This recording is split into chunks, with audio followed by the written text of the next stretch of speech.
Hola a todas y a todos, mi nombre es David López y voy a realizar la presentación de este trabajo final para la materia de Introducción a las Ciencias Sociales de la Facultad de Ciencias Económicas de la Universidad Nacional de Córdoba. Hemos realizado este trabajo a modo de video que está dividido en 4 etapas con 4 compañeros que van a exponer acerca de la temática que nos pide la materia, con la intención de subirlo a las redes sociales y compartirlo con nuestros familiares, amigos y también con otros compañeros, ya que consideramos que las producciones que se dan en la universidad son producciones científicas y la divulgación es una acción importante dentro de estas producciones para que todos podamos tener conocimiento de las perspectivas que en este caso nosotros, los estudiantes, podemos plantear respecto de la forma de hacer ciencia. Nosotros hemos elegido el indicador de la pobreza dentro de las consignas que la materia dio y vamos a abordar una problemática que tiene que ver con el género. El planteamiento general es analizar la neutralidad de este indicador como producción científica y como mecanismo para brindar solución a una problemática como es la pobreza en Argentina. Pero para que todos aquellos que ven el video puedan comprender de qué estamos hablando o comprender quizá la perspectiva que hemos tomado para realizar este análisis, vamos a hacer una breve introducción o reseña hasta llegar a posicionarnos en este lugar de poder mirar la neutralidad de las ciencias sociales o la neutralidad también puntualmente de este indicador. Empezaremos diciendo que la ciencia es la forma en que el hombre conoce el mundo. Es decir, que desde esta perspectiva, las ciencias fueron creadas para poder comprender y explicar el mundo que nos rodea. Y en términos generales, ese mundo que nos rodea está dividido en el mundo natural y el mundo social. Y desde el surgimiento de las ciencias, en los albores de la modernidad, se planteó el debate sobre cómo hacer ciencia y si las ciencias sociales debían seguir los mismos procedimientos o métodos que se seguían en la investigación del mundo natural para explicar los fenómenos sociales. En este debate sobre la forma de hacer ciencia han entrado muchos autores que determinaron distintas corrientes filosóficas, de las cuales nosotros vamos a abordar solo algunas y también vamos a ver la crítica hacia los modelos que se establecieron sobre la forma de hacer, sobre todo ciencia social. Nos encontramos entonces con filósofos como Comte, que propone un abordaje positivo. En la corriente filosófica del positivismo, lo que se trata de hacer es imitar la metodología de las ciencias naturales. Es decir, que aquí el científico, al analizar o abordar la problemática social o los hechos, eventos o los fenómenos sociales, lo que plantea esta corriente es que debe verse desde una situación de externalidad, que se debe hacer un recorte objetivo y con un fuerte componente empírico se debe poder demostrar a través de la experiencia y de esa visión. Comte dice que esta es la única forma o el único camino para que la ciencia sea libre y rigurosa y que esté, por así decirlo, limpia de ideologías y de concepciones políticas. La única forma de que esta ciencia social sea también neutra. Y aquí empezamos a abordar el debate sobre la posibilidad de neutralidad al observar esos fenómenos. ¿Por qué deseamos analizar la neutralidad de ese conocimiento? Y puntualmente para que sea considerado válido, es decir, para poder separar las teorías que van a ser consideradas científicas de aquellos razonamientos que simplemente van a ser un razonamiento común o un razonamiento político. Para que pueda existir esta división, debe existir neutralidad. Es decir, que debemos observar esos fenómenos sociales u observar, por así decirlo, al hombre y sus conductas sin tener ningún tipo de ideología que nos atraviese, ni ninguna percepción o ideología anterior para determinar la explicación o la comprensión sobre estos fenómenos. Entonces, el cuestionamiento sobre la neutralidad nos propone dos direcciones. Sobre el método que propone Comte sobre este positivismo. Primero, sobre la tarea del investigador, este científico, este observador. ¿Tiene una relación de externalidad o exterioridad con el mundo que observa? ¿Puede ser realmente objetivo en sus observaciones sobre los fenómenos sociales, sobre las conductas sociales? ¿No posee preconceptos, no posee ideología, no posee política?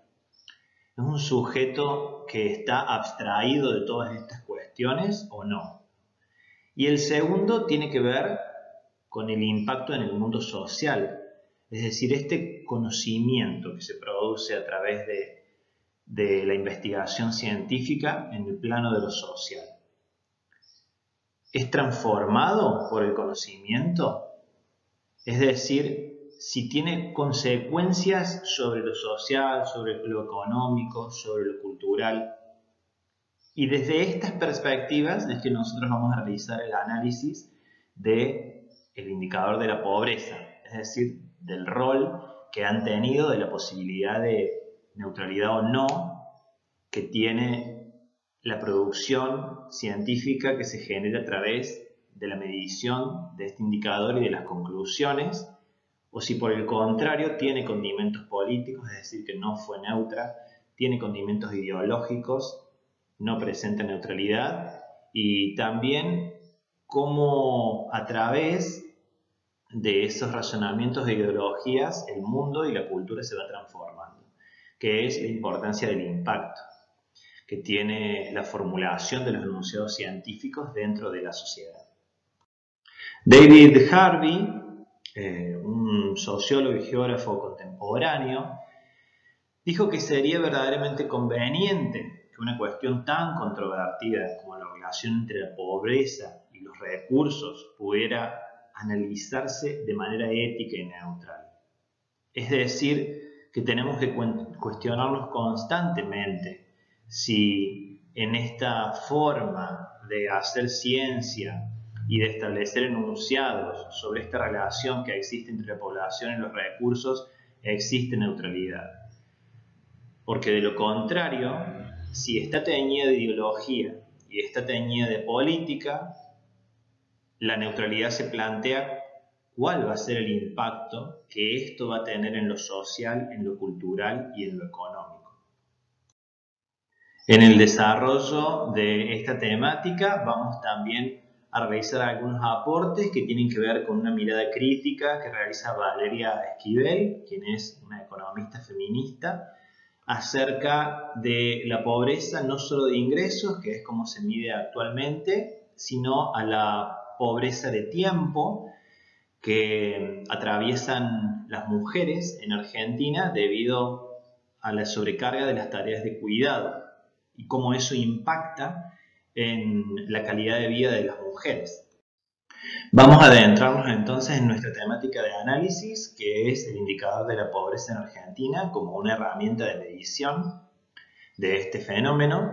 Y lo primero que vamos a observar es, para poder medir o poder establecer un índice de pobreza, determinar cuántos pobres hay en Argentina, primero tiene que existir una concepción ideológica sobre qué es lo que nosotros consideramos que es la pobreza. ¿Qué significa para nosotros ser pobre? Según lo que el indicador denota, la concepción de la pobreza en Argentina está dada por un nivel de ingresos. Entonces, ¿cuál es el impacto que esto tiene en la mirada de lo social? Para los argentinos, ¿quién es un pobre? Posiblemente la respuesta que nosotros demos es que es una persona que tiene escasos recursos en términos de ingresos. Por lo tanto, ahí vemos cómo el pensamiento cultural de la sociedad está determinado por la variable de ingresos. El INDEC es la institución que se encarga de medir la pobreza en Argentina y para poder hacerlo establece estándares mínimos de ingresos. Esos estándares están relacionados a una canasta básica, una canasta alimentaria básica y una canasta básica total. Para el INDEC, aquellas familias que perciben ingresos por debajo de esta canasta básica total, donde se establecen los alimentos, pero además la vestimenta, los servicios que se necesitan para la subsistencia, son pobres. Por debajo de esa canasta básica total se encuentra una canasta básica alimentaria, es decir, quiénes son las personas que pueden acceder o no a los alimentos que son necesarios para la subsistencia. Y dentro de esos pobres, quienes están por debajo de esa canasta básica alimentaria entran en la categoría de indigencia, medido, como hemos dicho, a través de los ingresos que la familia percibe. Debido a que este índice realiza una valoración cuantitativa determinada por los ingresos, desconoce o no brinda información sobre la capacidad de autosustento, es decir, que desconoce si una familia tiene la posibilidad de autoabastecerse, por ejemplo, si tuviera animales de granja. Es decir, que no va a necesitar comprar huevos porque puede acceder a ellos a través de la producción de los animales de granja. Tampoco si tuviera una huerta y puede abastecerse de algunas verduras o frutas a través de esos mecanismos. Lo único que va a considerar es si puede comprarlas o no puede comprarlas. Y entrará entonces allí dentro de la categoría de pobre o indigente.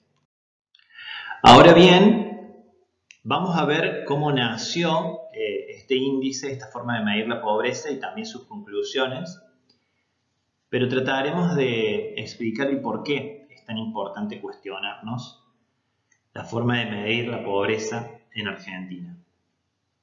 El INDEC, a través de la medición, no solamente da visibilidad a un dato estadístico del número de pobres que hay en Argentina, sino que a través de estos mecanismos que funcionan como herramienta política, además de dar visibilidad a esta realidad que nos atraviesa, sirven como sustento o una herramienta para la gestión del Estado. Es decir, que las políticas que se propongan van a tratar de atacar un problema que es visibilizado a través de estos resultados.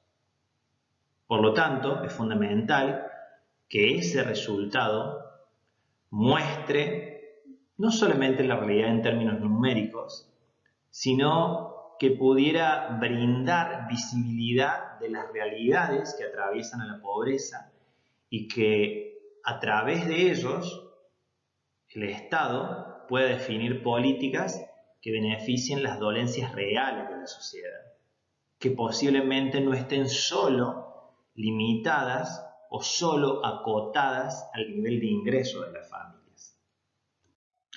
Las siguientes observaciones surgen del análisis sobre la creación del índice y la intención es que cada uno de nosotros pueda pensar si, dado este contexto o estos condicionantes, realmente la forma de medir la pobreza puede presentar neutralidad o, sinceramente, podemos observar que estos factores pudieron condicionar la forma de medir la pobreza en Argentina. El índice como hoy lo conocemos, la medición como la conocemos, es una tarea que se retoma tras el retorno de la democracia durante la presidencia de Alfonsín, quien restablece o restituye nuevamente este organismo con la necesidad de medir la pobreza que se había generado y cómo enfrentarla tras la situación de dictadura militar. La propuesta de campaña de Alfonsín, así como la de muchos otros presidentes, había sido de reducir la pobreza, por lo tanto necesitaba medirla y necesitaba mostrar resultados positivos. Los científicos que fueron convocados para trabajar sobre este índice, sobre la medición de la pobreza y sobre las conclusiones, fueron todos varones. No había pluralidad de género. Por lo tanto, lo que manifestaran era una opinión, por así decirlo, masculinizada, pero sobre todo sobre las ideologías y las concepciones de pobreza, más allá que sobre el método en sí.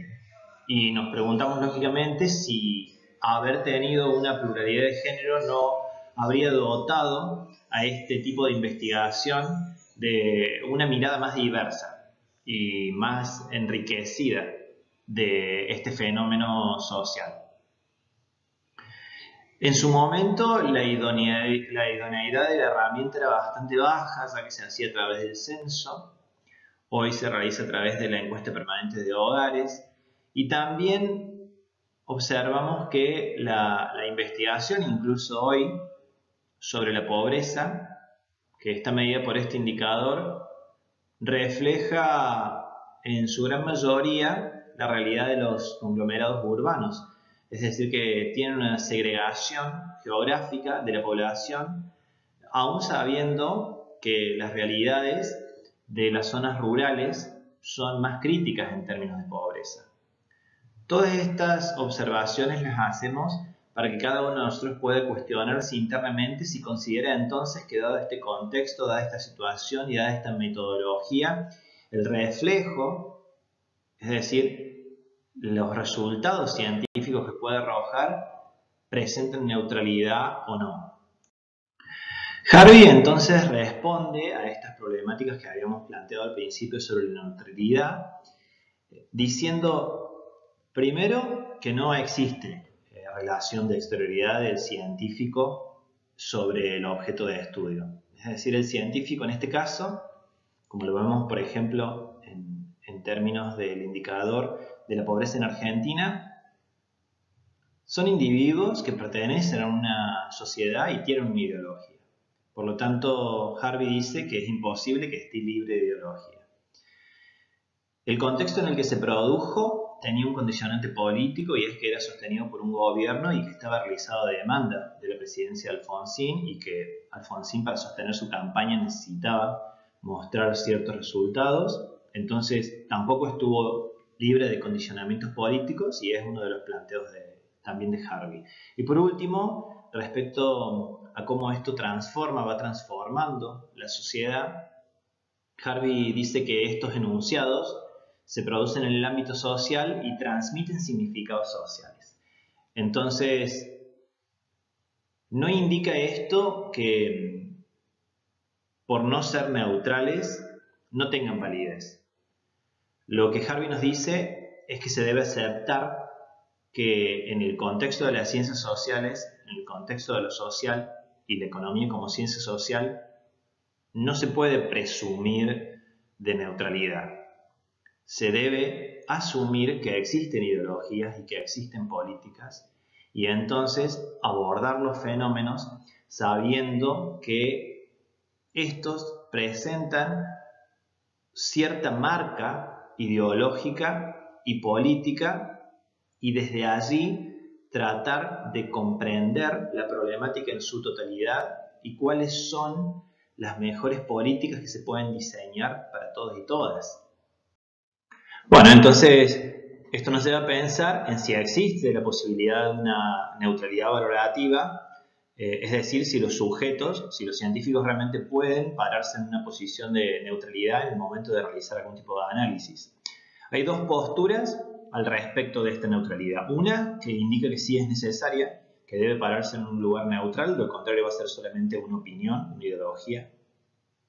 Y la otra, que es la que sostiene David Harvey, asume que no podemos mirar a la ciencia como separada de la ideología. Porque esto en sí es una afirmación también ideológica. Y lo único que nos queda es aceptar que la ciencia se valida con elementos que están fuera de ella, como por ejemplo la ética y la ideología. Es decir, la acepta y la toma. Por lo tanto, lo que debemos analizar es cuál es esa ética y cuál es esa ideología que están moldeando a la forma de hacer ciencia. Harvey entonces analizará el pensamiento de dos economistas clásicos como son Malthus y Ricardo y la ideología o el método que propone Marx, que es el materialismo dialéctico para hacer ciencia. Sin duda, cada uno tiene una particularidad y tienen diferenciaciones, pero sobre todas las cosas, David Ricardo y Malthus, además de utilizar un método más positivista, tienen una ideología que tiende al conservadurismo, es decir, a mantener los beneficios de una élite dominante. Malthus puntualmente habla mucho acerca de los pobres y dentro de su teoría podríamos decir que no tiene una alta estima por esa clase social. Incluso está en contra de las políticas que están destinadas a favorecer a los pobres, ya que la única propuesta viable que él reconoce es un abandono piadoso, es decir, simplemente dejar que los pobres desaparezcan. Entonces, Harvey dice que es muy peligroso basarnos en este tipo de ideologías, además de la metodología, para el desarrollo de los conceptos científicos, de las conclusiones científicas, ya que, según lo que él nos dijo, estarían atravesados necesariamente por estas ideologías. Pero él ve en la ciencia del siglo XX resultados que reconoce como malthusianos o neomalthusianos.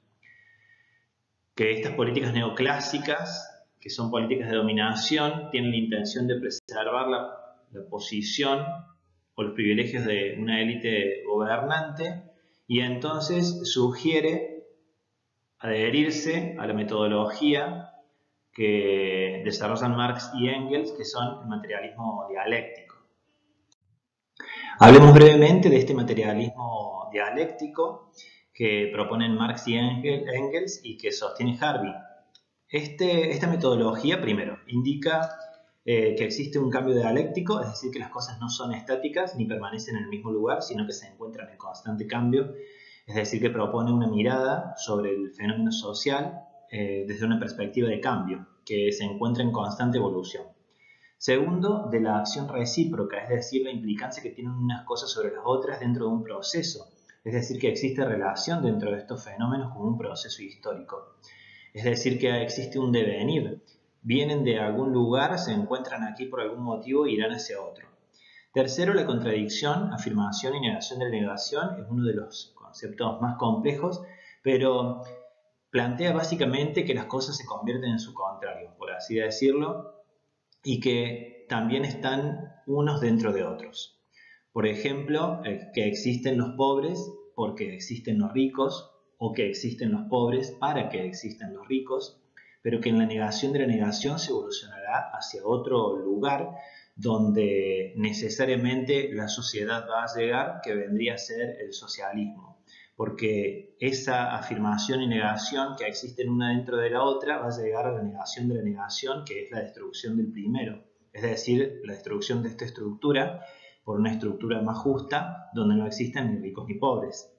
Y la ley del progreso por saltos, que plantea Marx y Engels, la transformación de cantidad en calidad, lo que indica es, por ejemplo, las herramientas políticas tienen como objeto la reducción de la pobreza. Eso es un cambio de la cantidad. Es decir, a través de las políticas públicas se establecen mecanismos para que haya menos pobres, menos cantidad de familias con bajos ingresos que le impidan acceder a los recursos.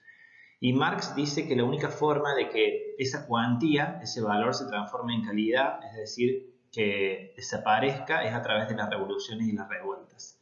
Es decir, que plantea que la solución no está en reducir el número, sino en cambiar el sistema para que el cambio sea de calidad. Y entonces, de esa manera, es como él plantea que los pobres dejarían de existir, por poner solamente un ejemplo en el caso en el que nosotros estamos trabajando.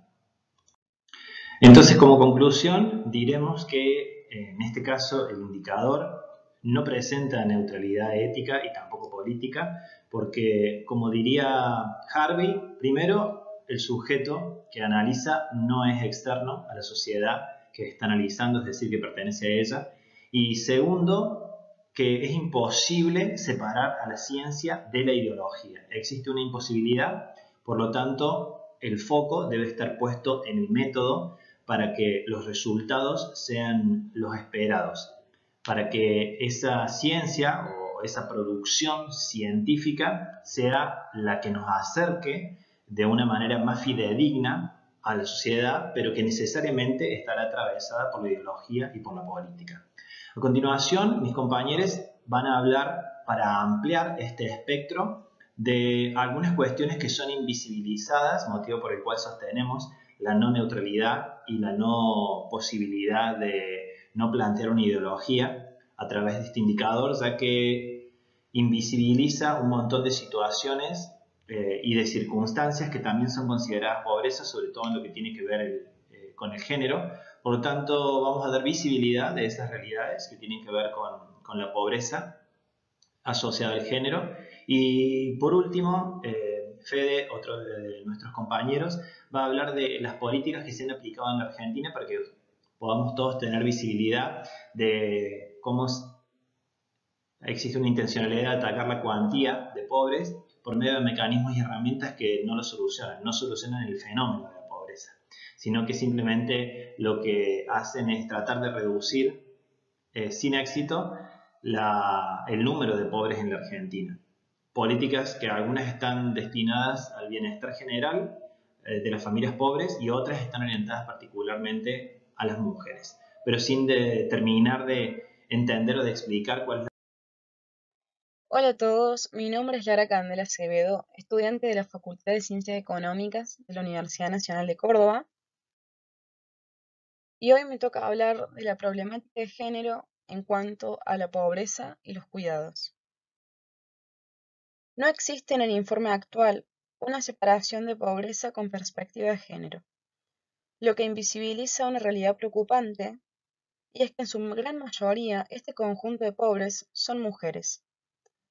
Si nos atrevemos a tomar el volumen total de individuos con ingresos más bajos en Argentina, nos vamos a encontrar con que el 62,5% son mujeres.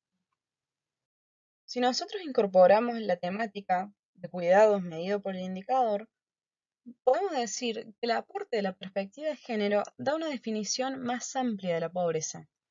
Plantea la necesidad de contar con nuevas formas de medición para dar cuenta de la complejidad, dinamismo y multidimensionalidad del fenómeno. La medición de la pobreza en Argentina está diseñada en función del ingreso. Esto significa que es una concepción totalmente monetaria de la pobreza, dejando de lado otros aspectos: la distribución del ingreso dentro de las familias, las tareas domésticas no remuneradas, imprescindibles para la sobrevivencia de los hogares, entre otros indicadores que podrían reflejar mejor el fenómeno de la pobreza y las diferencias en el bienestar de hombres y mujeres. Toma en cuenta elementos culturales al contemplar la preferencia de los consumidores en la elección de satisfactores como la cultura, la salud, el esparcimiento y la educación. Finalmente, no toma en cuenta que las personas satisfacen sus necesidades por medios de recursos no monetarios, como las redes comunitarias y el apoyo familiar. El criterio de medición del ingreso por cápita resulta limitado para analizar el fenómeno de la pobreza dentro de los hogares y refleja los procesos que en ese ámbito viven de manera diferente hombres y mujeres. La actual medición considera el hogar como una unidad de análisis, es decir, como un todo, como una familia pobre o como una familia no pobre, y supone que existe una distribución equitativa de los recursos entre sus miembros, es decir, que no sean situaciones de violencia económica dentro de la unidad familiar. Supone también que existe una distribución equitativa de los recursos entre sus miembros. Se considera que todos los miembros del hogar tienen las mismas necesidades. Según esta interpretación, todos los miembros del hogar sufrirán la pobreza de la misma manera. Si nos adentramos en la variable cuidados, vamos a notar que otra de las realidades que se suma en el caso de género a la pobreza de ingresos es la pobreza en tiempo relacionada a la sobrecarga del rol de cuidado que cumple la mujer en nuestra sociedad. Entonces, las mujeres no son solo pobres en ingresos, sino también pobres en tiempo. El método actual de medición de la pobreza tiene limitaciones para mostrar las desigualdades de género al no considerar que el trabajo doméstico no remunerado constituye un ingreso en aquellos lugares en los cuales existe una persona dedicada a estas labores domésticas. Esto puede marcar una diferencia importante en el ingreso del hogar, especialmente si se considera que en los hogares con jefatura masculina existe una mayor posibilidad de contar con el trabajo doméstico gratuito por parte de la mujer, evitando de esta forma los gastos vinculados al cuidado del hogar. En cambio, en los hogares con jefatura femenina, las mujeres deben asumir las consecuencias de realizar el trabajo doméstico no remunerado, además de poseer menos tiempo de descanso y ocio, lo que sabemos que puede perjudicar la salud física y mental y restar tiempo para acceder a mejores oportunidades laborales y a la participación social y política. Este método tampoco permite observar las diferencias entre hombres y mujeres en cuanto al uso del tiempo y sus patrones de gasto, dos aspectos que permiten caracterizar la pobreza desde una perspectiva de género. Con respecto a la distribución del tiempo, los estudios confirman que las mujeres dedican más tiempo a actividades no remuneradas que los hombres. Esto indica que tienen jornadas de trabajo más largas. En cuanto a los patrones de gasto, según la información, las mujeres invierten una parte mayor de sus ingresos en el bienestar de los niños y en el hogar, en lugar de destinarlos a sus necesidades personales. Los hombres, en cambio, tienden a reservar una parte significativa de sus ingresos para el consumo personal. El trabajo no remunerado constituye un concepto central en el análisis de la pobreza desde la perspectiva de género. Se ha debatido ampliamente acerca de la categoría de trabajo a la que pertenecen estas actividades, ya que si bien no responden a la lógica monetaria, son de gran importancia al satisfacer necesidades y permitir la reproducción social. Si hablamos de la violencia doméstica, puede convertirse en un factor que limite el acceso a los recursos e inhabilite a las personas para gozar de ellos. Existen propuestas de medición de los costos de violencia, algunas de las cuales permiten observar la estrecha relación entre este fenómeno y la pobreza. Respecto de los costos económicos multiplicadores, las mujeres que sufren violencia doméstica tienen índices más altos de ausentismo y más probabilidades de ser despedidas o de dejar sus trabajos. Finalmente, entre los costos sociales multiplicadores es importante la erosión del capital social de las víctimas de la violencia doméstica a causa del aislamiento social al que son sometidas. En la medida en que la violencia doméstica, ejercida mayoritariamente por hombres, tiene como fin controlar a las mujeres y a sus contactos con el mundo fuera del hogar, reduce la calidad de vida de la mujer y su habilidad para participar en actividades fuera de la casa, incluso la posibilidad de tener un ingreso y ser parte de las actividades comunitarias y sociales en general. La medición de los costos económicos de la violencia doméstica contra las mujeres es un serio obstáculo para la autonomía económica de las mujeres. Esto es muy importante, ya que el hecho de que la mujer cuente con un trabajo remunerado puede constituir un elemento de protección frente a la violencia. En síntesis, desde el enfoque de género, se han criticado las metodologías de medición de la pobreza más difundidas y se han explorado algunas mediciones que permitirían visibilizar la pobreza desde un punto de vista de género. Se han identificado las limitaciones que presenta la medición de ingresos per cápita por hogar para captar las dimensiones de la pobreza dentro de los hogares y se ha señalado que esta metodología no permite visibilizar la pobreza de las mujeres, así como las diferencias de género en cuanto al uso de tiempo y los patrones del gasto. Con relación a las propuestas, se ha planteado la importancia de imputar un valor al trabajo doméstico y se ha explorado una medición combinada de ingresos a nivel individual en el hogar, lo que ha permitido hacer visible en términos estadísticos la situación de pobreza de aquellas mujeres que no cuentan con ingresos propios en hogares no pobres. Hola a todos, mi nombre es Román Meder y en esta presentación voy a tratar de continuar con el análisis que estamos haciendo, el análisis crítico del indicador de pobreza tal cual se mide hoy. Voy a analizar lo que es la variable de género, la variable que no es tenida en cuenta por el indicador en la actualidad, más precisamente cómo los diversos géneros son afectados ante una crisis, como la actual crisis que estamos transitando en estos momentos. Para ello voy a utilizar las ideas planteadas por diferentes profesionales de América Latina en el conversatorio convocado por Claxo, ¿sí? Por el Conservatorio Latinoamericano de Ciencias Sociales, el cual se tituló Las desigualdades de género y cuidados ante la pandemia. El eje central de mi presentación, entonces, va a ser el análisis de las consecuencias de este aislamiento obligatorio, más allá de lo económico, visibilizando el impacto que tuvo el mismo en cuanto a la distribución de los trabajos de cuidados y diferenciando cómo la crisis económica afecta a uno y otro género. Para ello necesito contextualizar una situación pre-pandemia, o sea, para ver en dónde estábamos parados como sociedad. Para ello tengo que caracterizar las tareas de cuidados. Las tareas de cuidados en América Latina tienen básicamente dos características. La primera es que las mismas son resueltas dentro del hogar.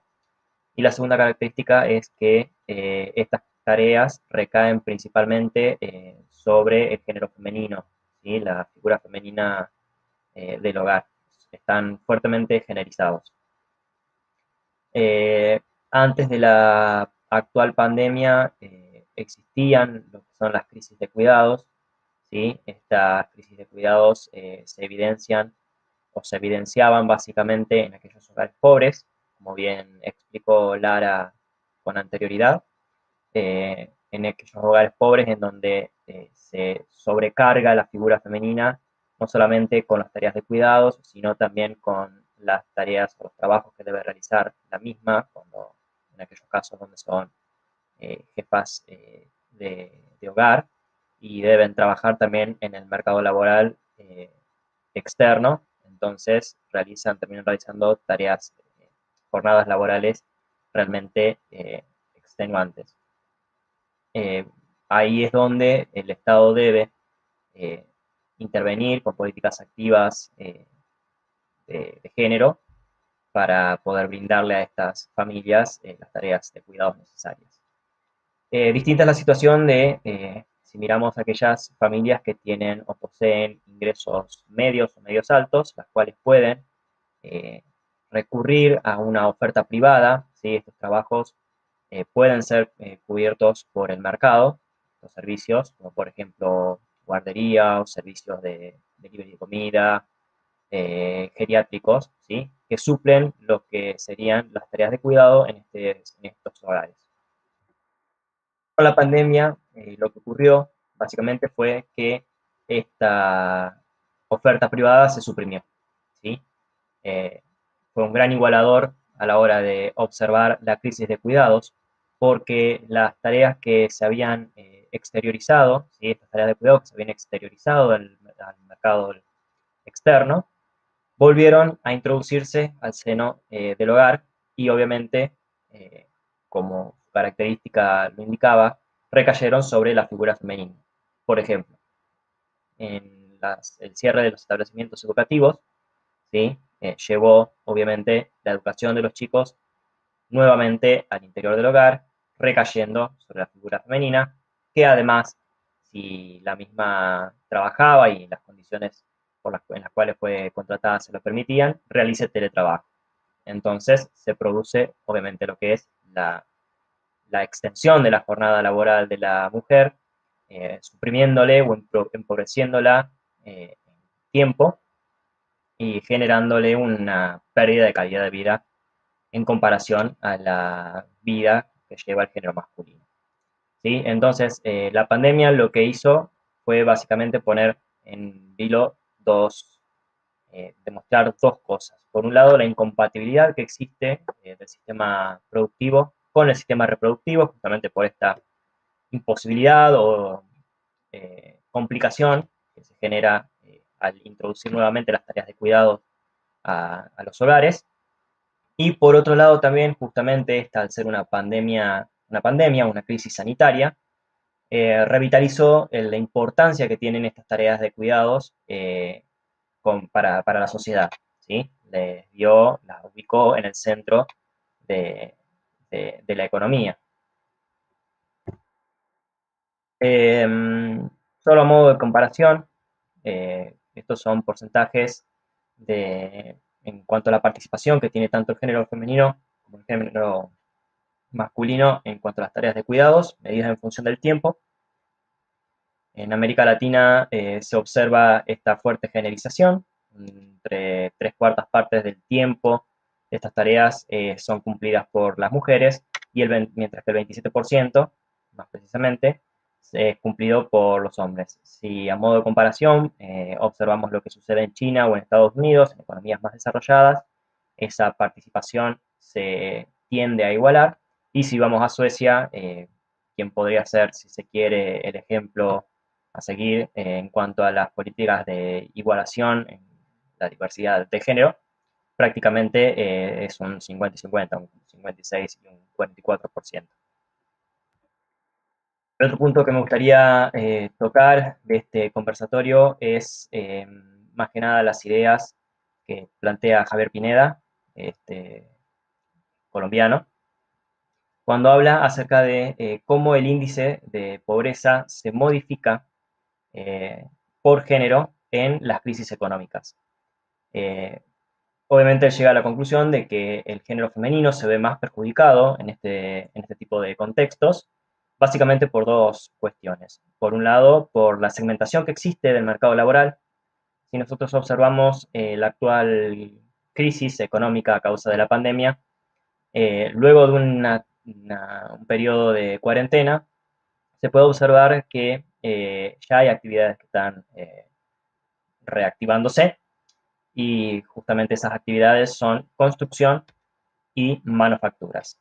Dos actividades que están fuertemente masculinizadas, eh, por lo que obviamente el género masculino va a poder reactivar más, con mayor anterioridad, con mayor anticipación, al género femenino sus ingresos. Y por otro lado, por ejemplo, en tareas como las que son desarrolladas por el género femenino, o en su mayoría donde el género femenino se desenvuelve, como por ejemplo la comercialización o las tareas de alojamiento o restaurante, se puede ver que son tareas que van a prolongarse su reactivación, ¿sí? Entonces, obviamente se va a ver perjudicado el género femenino frente al género masculino en cuanto a la reactivación económica. Y por otro lado, también es importante que durante ese tiempo, o en esas tareas que realizan las mujeres dentro de la economía, tienen un alto porcentaje de informalidad, lo que deja al género femenino sin las protecciones legales eh, frente a las crisis que estamos transitando, ¿sí? No tienen acceso a lo que sería un sistema de salud, no tienen las protecciones legales que le brindaría la ley, lo que empeora su situación. Algunas palabras finales. Quisiera destacar que es importante tomar esta pandemia como una externalidad positiva, ¿sí? Demostró, justamente como dije antes, la importancia que tienen las tareas de cuidados. Hay un proverbio que dice: toda crisis es una oportunidad. Quizás esta sea la oportunidad para poder pensar una economía en donde el eje central de la misma sean las tareas de cuidados, o se le dé la verdadera importancia que tienen estas tareas de cuidados. Quizás sea el momento de poderse plantear una economía como la que idea Harlan Daly, esa economía en estado estacionario, la define así en contraposición a la economía de crecimiento constante o sostenido, en la cual el fin último no sea la economía, no sea la rentabilidad, sino que el fin último sea la vida humana, ¿sí? Que esa rentabilidad esté destinada a poder sostener a una sociedad. No hay economía que se sostenga si no se sostienen políticas de cuidado, ¿sí? Se necesita una participación activa del Estado para poder eliminar o modificar estos patrones de género en cuanto a las tareas de cuidado, para poder ser una sociedad que tienda a la justicia social. En cuanto a la región, como bien dijimos, por más que esté bastante atrás Latinoamérica y el Caribe en cuanto a la distribución de las tareas de cuidados en cuanto al género. Se pueden observar ciertas tendencias, quizás la Argentina sea el país que vaya camino a ello. En el 2013, por ejemplo, se sancionó la ley de empleadas de casas particulares, la cual trató de visibilizar lo que era el trabajo de estas mujeres, de darle una legalidad, un marco normativo para poder protegerlas y que se dignifique el trabajo de las amas de casa, de las amas de casa, de las trabajadoras de casas particulares. Y con la asunción del nuevo gobierno es importante también destacar la creación del Ministerio de las Mujeres, Géneros y Diversidad, ¿sí? En donde los cuales la misma, el ministerio, tiene un área destinada justamente al área de cuidados, las tareas de cuidados, porque sostienen que la diferenciación que existe justamente en este tipo de trabajos es como sienta las bases para las violencias, es una violencia en realidad hacia el género femenino en cuanto a la distribución desigual de estos trabajos, eh, y sienta también bases para las distintas estigmatizaciones que tiene el género femenino dentro de la sociedad. Bueno, aquí termina mi presentación. Le doy el pase a Federico Rossi, quien va a hablar acerca de las políticas públicas que se implementaron desde la democracia a la actualidad para poder sortear o mejorar los indicadores de pobreza y de diversidad de género. Muchas gracias. Hola a todos, mi nombre es Rossi Federico y voy a hablar de las políticas públicas. Mi propósito radica en ahondar en las nociones fundamentales de lo que nosotros entendemos por políticas públicas. Para esto llevaré un proceso en el cual concentra su mayor atención sobre un revisionismo histórico de cuáles fueron los mecanismos que utilizó cada gobierno para poder solucionar este conflicto tan importante como lo es la pobreza. Dicho proceso contemplará desde la presidencia de Raúl Alfonsín hasta la actual presidencia de Fernández. Hecha esta presentación, doy inicio a la exposición del primer tópico, que contempla aportes fundamentales de la presidencia de Raúl Alfonsín, cuyo mandato se extiende desde 1983 hasta 1989. Entre los aportes fundamentales, cabe destacar la puesta en marcha del Plan Alimentario Nacional, que exigió al Estado a ofrecer la posibilidad de poder acceder a una caja de alimentos a aquellas familias que se encontraran en condiciones de pobreza y de vulnerabilidad. Gracias al censo que se realizó en los años 80, se pudo lograr datos estadísticos en la cual casi 1.200.000 familias necesitaban de esta entrega mensual. Adentrándonos ahora en la presidencia de Menem, podemos hacer especial mención sobre el proyecto de la Ley Nacional de Empleo, surgido en el año 1991, lo cual el objetivo fue incentivar la creación de fuentes de trabajo por medio de políticas que favorecían la innovación productiva. Esto favoreció a personas que les resultara dificultosa la posibilidad de acceder a una fuente de trabajo, y esto también ayudó a proteger a los trabajadores desocupados. Acto seguido, rescatamos el programa de inclusión previsional, más comúnmente conocido como moratoria previsional, que tuvo como principal protagonista al mandato presidencial de Néstor Kirchner, hacia el periodo extendido desde el año 2003 al 2007. Dicha política definió como objetivo central darle el derecho a aquellas personas de tercera edad a cobrar una remuneración digna para que ellos puedan cumplir sus necesidades básicas. Esto favoreció el acceso a aquellas personas que nunca hayan aportado al Estado y también a aquellas personas que sí hayan aportado al Estado pero que no hayan cumplido con la edad justa para la jubilación. Esto también favoreció la reducción de la pobreza en las personas adultas en Argentina. Aproximándonos ahora a los mandatos presidenciales más actuales, no hay que dejar de mencionar el gran aporte llevado a cabo por la presidenta Cristina Fernández de Kirchner, en lo que conocemos popularmente como la asignación universal por hijo. Esta política pública brindó un respaldo económico a familias que se veían imposibilitadas de poder percibir una asignación familiar, ya sea por cuestiones de desempleo o por informalidad de trabajo. Esto tuvo el particular protagonismo desempeñado por las mujeres, ya que fueron las encargadas de administrar este ingreso, fomentando así la autonomía de las mujeres.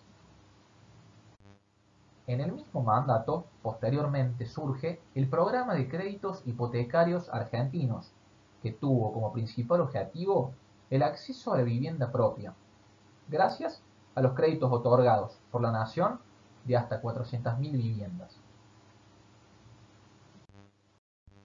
En la presidencia de Macri podemos hacer especial mención de tres acontecimientos importantes.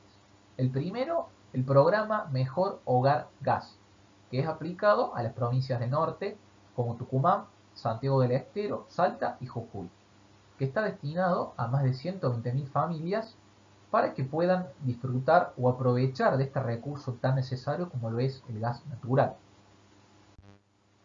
Sumado a lo anterior, cabe rescatar la realización de un nuevo plan, caracterizado por la realización de 4 convenios que dan impulso a la implementación del Plan Nacional de Viviendas, donde podemos percibir que el objetivo nuclear del gobierno está fielmente enraizado en el mejoramiento de viviendas en la provincia de Formosa, Córdoba y Buenos Aires, con una inversión cercana a los 600 millones de pesos.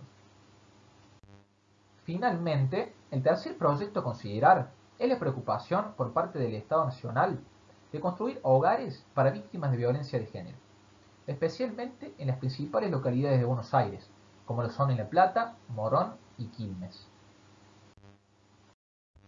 Lo expuesto hasta aquí da cuenta de los procesos fundamentales de lo que nosotros entendemos por políticas públicas. Los invito ahora a dar un paso más, concentrando nuestra atención en el impacto a nivel provincial, municipal, de aquellas políticas desempeñadas en el contexto de la provincia de Córdoba, en atención a las problemáticas que venimos desarrollando. La primera gran política pública de inclusión social se trata de trolebuses para mujeres, de la mano del intendente radical Ramón Mestre Padre, quien propuso un medio de transporte público que funcionara con energía eléctrica, importando trolebuses desde Rusia en los años 1989. Esto trajo una particularidad, ya que se había firmado un convenio por el cual solo debían ser manejados por mujeres. Esto trajo también, a su vez, una inserción a las mujeres en el trabajo, dejándoles un salario digno y formal. Otra política pública que reviste una riqueza particular se trata del cupo laboral trans, que concentra su propósito en la lucha contra la exclusión de una de las minorías sexuales, del colectivo LGTB, en lo que respecta a la igualdad de oportunidades laborales, como modo de subsistencia. Dicha lucha tuvo como protagonista a la líder trans Diana Zacayán, quien manifestó su enorme preocupación por las consecuencias que despertaba las desigualdades laborales cuando contemplaba las pésimas condiciones en las que sus compañeras se veían sumergidas. Las mismas son víctimas de explotación sexual, realidad lacerante que trae consigo una alarmante cantidad de muertes. Finalmente, la última política que propongo reflexionar se trata del programa Sales Cuna. Este tiene por objetivo contribuir al desarrollo y la atención integral de niños y niñas, cuya franja etaria se extiende de los 45 días a los 3 años de edad inclusive. En este caso, el Estado se encarga de favorecer todas aquellas herramientas que garanticen la estimulación temprana del niño o niña, a fin de poder explotar su potencial, brindando a la madre un ámbito para el cuidado y contención mientras ella trabaja o estudia, contribuyendo así a una inserción laboral y social. Desde ya, muchas gracias por su especial atención. Esto fue un sencillo desarrollo de las políticas públicas en el contexto nacional, provincial y municipal, en un intento de recorrido histórico de los principales aportes en lo que respecta a esta materia, cuando la misma atiende a dos problemáticas sociales, como lo es el índice de la pobreza y la cuestión de género. Los dejo en manos de David, quien ofrecerá un debate final que cerrará el recorrido realizado desde el comienzo de la exposición de dicho trabajo. Muchas gracias.